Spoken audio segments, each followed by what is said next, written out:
السلام علیکم ناظرین، اوپینیو کے ایک اور شو کے ساتھ آپ کے سامنے حاضر خدمت ہوں۔ آج میں آپ کے ساتھ ایک انٹرسٹنگ نیوز شیئر کرنے والا ہوں ایجوکیشن کے حوالے سے، خاص طور پہ اب سے کوئی ایک ہفتہ پہلے امریکہ نیو یارک شہر سے ایک بڑی دلچسپ، پازیٹیو اور حوصلہ افزا خبر جو ہے وہ سامنے آئی۔ انٹرنیشنل میڈیا میں وہ رپورٹ ہوئی ہے کہ البرٹ آئنسٹائن میڈیکل کالج جو ہے، وہاں کا کالج آف میڈیسن امریکہ کی، وہاں کی جو ایک سابقہ پروفیسر صاحبہ تھیں، جن کی ایج اس وقت کوئی 93 سال کے قریب ہے، پروفیسر روتھ گورڈسمین ان کا نام ہے۔ تو انہوں نے امریکی تاریخ کا سب سے بڑا عطیہ کیا ہے، جس کی مالیت $1 ارب ہے۔ جی ہاں، $1 بلین انہوں نے ڈونیٹ کیا ہے نیو یارک کے ہی ایک میڈیکل اسکول کو، اور جس کا نام ہے برونکس میڈیکل اسکول، اور وہاں کے طلبہ کے لیے انہوں نے $1 ارب مالیت رقم جو ہے وہ ڈونیٹ کی ہے، وہ عطیہ کی ہے۔ اور اس کے ساتھ انہوں نے اس خواہش کا اظہار کیا ہے کہ اس رقم سے جو طلبہ ہیں وہ اپنی تعلیمی سرگرمیوں کو آگے بڑھائیں گے، اپنی ریسرچ تحقیق کے حوالے سے جو سرگرمیاں ہیں اس کو آگے بڑھائیں گے۔ اور جو برونکس میڈیکل کالج ہے، انہوں نے پروفیسر روتھ کا شکریہ بھی ادا کیا، اور ساتھ ہی طلباء کی جو فیس ہے وہ معاف کرنے کا اعلان کیا ہے۔ اور میں یہاں پہ یہ بتاتا چلوں، وہاں پر جو برونکس میڈیکل کالج ہے اس کی سالانہ فیس، صرف ایک طالب علم کی سالانہ فیس تقریباً پاکستانی 1 کروڑ 27 لاکھ روپیہ بنتی ہے۔ اور یہ جو رقم انہوں نے عطیہ کی ہے، $1 بلین، یہ اتنی بڑی رقم ہے کہ اس کا اندازہ لگانے کے لیے آپ کو میں پاکستانی اگر تعلیم کے لیے جو مختص کیا جانے والا بجٹ ہے ہر سال، پورے پاکستان کی تعلیم کو جو دیے جانے والے بجٹ ہے، اس کے مقابلے میں یہ رقم کتنی بڑی ہے، تو اس سے آپ یہ اندازہ لگائیے کہ پاکستان کا ٹوٹل ایجوکیشن کا جو بجٹ مختص کیا گیا تھا پچھلے سال، وہ روپوں میں کوئی 97 ارب روپیہ مختص کیا گیا تھا۔ اور اس سے پورے پاکستان کی جو تعلیمی اخراجات ہیں، اور جو بھی ان کی یونیورسٹیز کے، اسکولز کے، کالجز کے جو مالی معاملات ہیں، اس کی ذمہ داری جو تھی وہ ادا کرنی تھی۔ لیکن یہاں پر پروفیسر صاحبہ نے یہ ڈونیشن کیا ہے، وہ $1 بلین ہے، جو کہ پاکستانی رقم کے مطابق تقریباً 2 کروڑ 73 ارب روپیہ بنتا ہے۔ یعنی ایک بہت ہی سگنیفیکنٹ اماؤنٹ ہے جس سے ان طلباء کی مدد کی جائے گی۔ خبر شیئر کرنے کا مقصد صرف یہ نہیں ہے کہ ایک ایسی چیز کی طرف توجہ دلائی جائے جو دنیا کے اندر اس وقت تعلیم کے میدان میں، یا ایک ڈونیشن کے اندر، یا چیریٹی کی مد میں کیا جانے والا ایک تحفہ یا ڈونیشن ہے، بلکہ یہ ایک وہ رجحان ہے جو میں سمجھتا ہوں جس کی پیروی پاکستان اور دیگر جو ترقی پذیر ممالک ہیں وہاں پر بھی کی جانی ضروری ہے۔ یعنی ہائر ایجوکیشن کی ذمہ داری جہاں پر یہ سمجھ لی گئی ہے کہ مکمل طور پر حکومتوں کی ہے، یقیناً اس سے انکار ممکن نہیں ہے کہ حکومتوں کو اس کے اندر ایک بڑا رول پلے کرنے کی ضرورت ہوتی ہے، اور حکومتیں اپنی طور پر کرتی بھی ہیں۔ لیکن اس کے ساتھ ساتھ دنیا میں اب تعلیم جتنی مہنگی ہو چکی ہے، تو وہاں پر صرف اور صرف حکومت سے یہ توقع کر لینا کہ وہی سارا کا سارا تعلیمی بجٹ کا بوجھ اٹھائے اور وہی تمام تعلیمی ادارے بھی چلائے، تو شاید یہ بہت امیر ممالک میں تو ممکن ہے، لیکن جو ترقی پذیر ممالک ہیں، جو بھی ترقی کر رہے ہیں، یا غریب ممالک ہیں، تھرڈ ورلڈ کنٹریز ہیں، وہاں پر تعلیم کا سارے اخراجات حکومت کے بس سے باہر ہو جاتے ہیں۔ یعنی کہ آئیڈیلی تو یہ کہا جاتا ہے کہ حکومت تمام ہی مداد جو ہے ان کو ادا کرے، لیکن عملی طور پر یہ کافی مشکل ہوتا ہے حکومتوں کے لیے، کیونکہ جو ترقی یافتہ ممالک ہیں ان کے مقابلے میں ان کے پاس ریسورسز کم ہوتے ہیں۔ پھر اکثر ترقی یافتہ ممالک میں ہم نے دیکھا کہ آبادی کم ہوتی ہے۔ تو پاکستان جیسا ملک جو بھی ترقی پذیر ملک ہے، اس کی آبادی دنیا کے میرے خیال میں 5 یا 7 بڑے ملکوں میں شامل ہوتا ہے آبادی کے یہ حوالے سے۔ تو اتنی بڑی آبادی کے ساتھ لمیٹڈ ریسورسز ہوں تو، اور پھر اس کے اندر آپ کے پاس تعلیم کے اوپر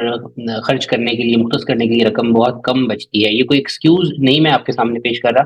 لیکن یہ کہ ایک عملی تصویر یا حقیقت بھی ہے۔ پہلی بات تو یہ کہ اس میں ترجیحات کا تعین بھی ضروری ہے، تعلیم کو اولویت دینی چاہیے، فوقیت دینی چاہیے،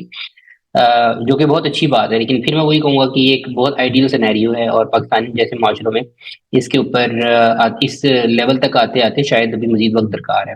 لیکن جو کرنے کا کام جو فوری طور پہ ہو سکتا ہے، میں سمجھتا ہوں وہ یہ اس طرح کی مثالیں ہیں، پروفیسر روتھ گورڈسمین نے جیسے عطیہ کیا، تو میں سمجھتا ہوں جو پرائیویٹ کمپنیز ہیں، فرمز ہیں، انڈسٹریز ہیں، بڑے بڑے بزنس مین اور کاروباری افراد اور گھرانے ہیں، میں سمجھتا ہوں ان کو اس حوالے سے اپنا کردار ادا کرنے کی ضرورت ہے، اور جہاں پہ وہ دیگر مدات میں اپنی شاید اخراجات کرتے ہوں، ڈونیشنز دیتے ہوں، وہاں پہ میں سمجھتا ہوں تعلیم کو ان کو میں سمجھتا ہوں پریورٹی دینے کی ضرورت ہے، اور اپنے عطیات اور ڈونیشنز جو ہیں وہ یونیورسٹیز، اسکولز، کالجز جو ہیں وہاں پر بھی میرا خیال میں سرو کرنے کی ضرورت ہے، اور ایک ایسی سگنیفیکنٹ رقم خرچ کرنے کی ضرورت ہے کہ جس سے طلباء کی مالی حالت یا طلباء کی جو تعلیم ہے اس پہ خاطر خواہ اثرات مرتب ہوں۔ یعنی ہم یہاں پہ یہ تو نہیں ان سے مطالبہ کر رہے کہ وہ یونیورسٹیوں کی سرپرستی شروع کر دیں، یا پوری کی پوری یونیورسٹی کا بجٹ اپنے کاروبار سے، اپنی جیب سے ادا کرنا شروع کر دیں، لیکن میں سمجھتا ہوں اس کلچر کو پروان چڑھانے کی ضرورت ہے کہ جو تعلیمی ادارے ہیں وہ خالصتاً حکومت کی ذمہ داری نہیں ہے، بلکہ جو پرائیویٹ سیکٹر ہے، جو انڈسٹری ہے، جو کاروباری طبقات ہیں، جو عمرا ہیں،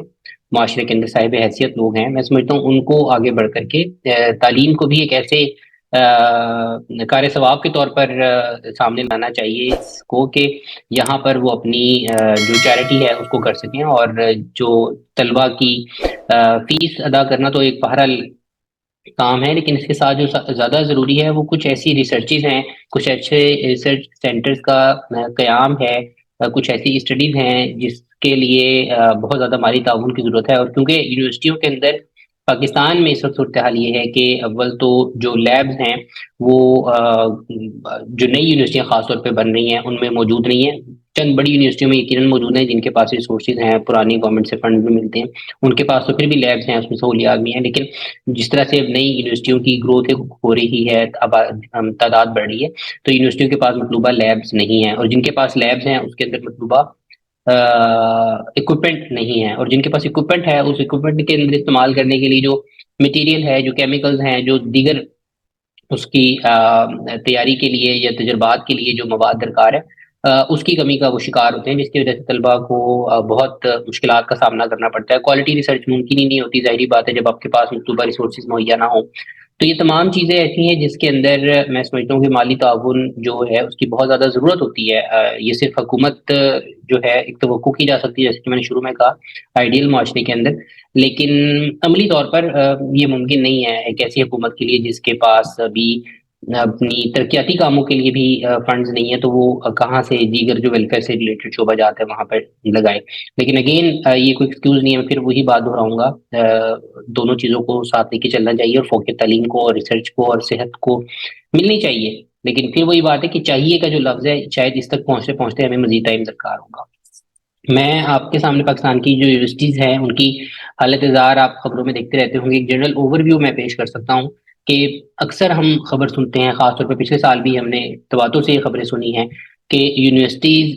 کے پاس اپنے اخراجات اٹھانا تو دور کی بات، جو ان کے ملازمین ہیں، پروفیسرز ہیں، اساتذہ ہیں، ان کو دینے کے لیے، تنخواہوں کو دینے کے لیے، ادائیگی کے لیے پیسے نہیں تھے۔ یعنی آپ یہ دیکھیے، یہ میں آپ کو کسی چھوٹی یونیورسٹی کے بارے میں نہیں بتا رہا، بلکہ پاکستان کی جو چوٹی کی بڑی جامعات ہیں ان کے حوالے سے میں آپ کو یہ بتا رہا ہوں کہ وہاں پر یہ صورتحال ہے کہ اپنے اساتذہ کو، ٹیچنگ سٹاف کو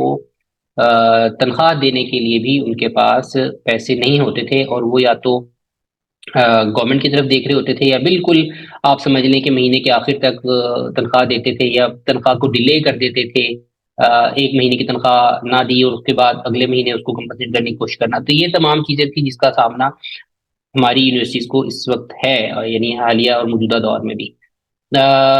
یہ صورتحال ظاہری بات ہے زیادہ دیر تک نہیں چل سکتی، اور نہ ہی زیادہ دیر تک جاری رہ سکتی ہے، کیونکہ اس سے ایک طرف تو طلباء کا جو مستقبل ہے وہ مخدوش ہوگا، بلکہ اوور آل